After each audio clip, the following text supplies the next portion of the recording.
Acts chapter 26. And Agrippa said to Paulo, Thou art permitted to speak for thyself. Then Paulo stretched forth his hand and made his defense. I think myself happy, King Agrippa, that I am to make my defense before thee this day concerning all things whereof I am accused by the Yehudim, especially because thou art expert in all customs and questions which are among the Yehudim. For what reason, I beseech thee to hear me patiently. My manner of life then from my youth up, which was from the beginning among my own nation and at Jerusalem, all the Yehudim have known, having knowledge of me from the first, if they be willing to testify that after the strictest sect of our religion I lived a parishah.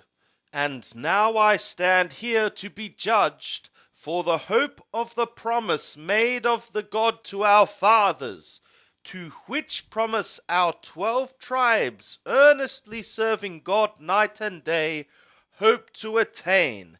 And concerning this hope I am accused by the Yehudim, O King. Why is it judged incredible with you, if the God doth raise the dead? I verily thought with myself that I ought to do many things contrary to the name of Yeshua the Nazarayo.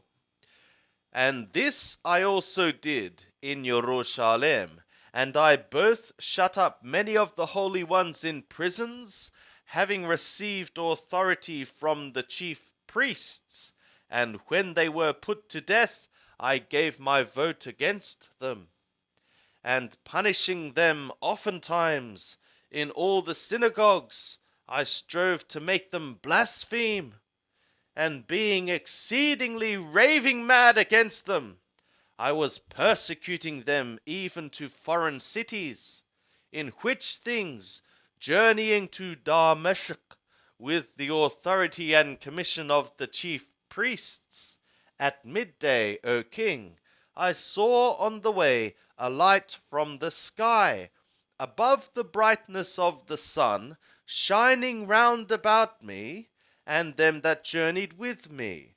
And when we were all fallen to the earth, I heard a voice saying to me in the Hebrew language, Shaul, Shaul, why persecutest thou me?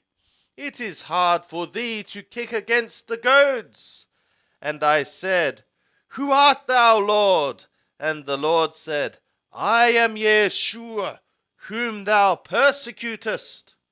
But arise, and stand upon thy feet, for to this end have I appeared to thee, to appoint thee a servant and a witness, both of the things wherein thou hast seen me, and of the things wherein I will appear to thee, delivering thee from the people and from the nations to whom I send thee, to open their eyes, that they may turn from darkness to light, and from the power of the Shatana to the God, that they may receive remission of sins, and an inheritance among them that are sanctified by faith into me.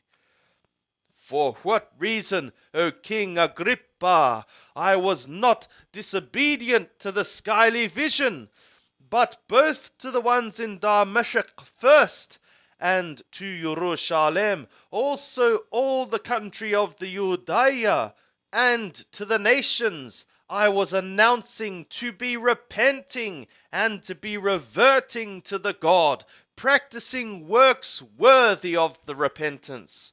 For this cause the Yehudim seized me in the temple, and they were trying to kill me.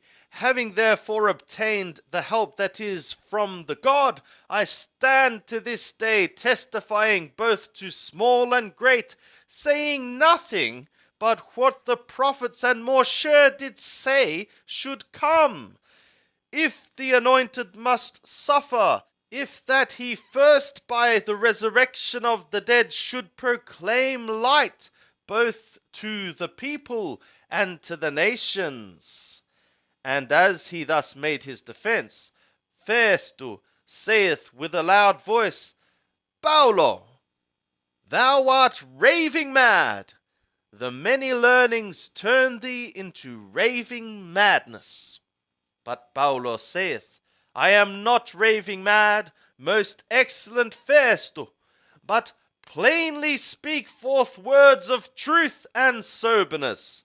For the king knoweth of these things, to whom also I speak freely, for I am persuaded not that anything of these things is hidden from him, nothing, for this hath not been done in a corner. King Agrippa, believest thou the prophets? I know that thou believest. And Agrippa said to Paulo, with a little me thou art persuading, for to make me a Cristiano. And Paulo said, I would wish to the God, whether with a little or with a large, not thou only, but also all the ones hearing me today, to become such as I also myself am, besides these bonds. And the king rose up, and the governor, and Berenice, and they that sat with them. And when they had withdrawn, they spoke one to another, saying, This man is doing nothing worthy of death or of bonds. And Agrippa was saying to Festo, This man might have been set free if he had not appealed to Caesar.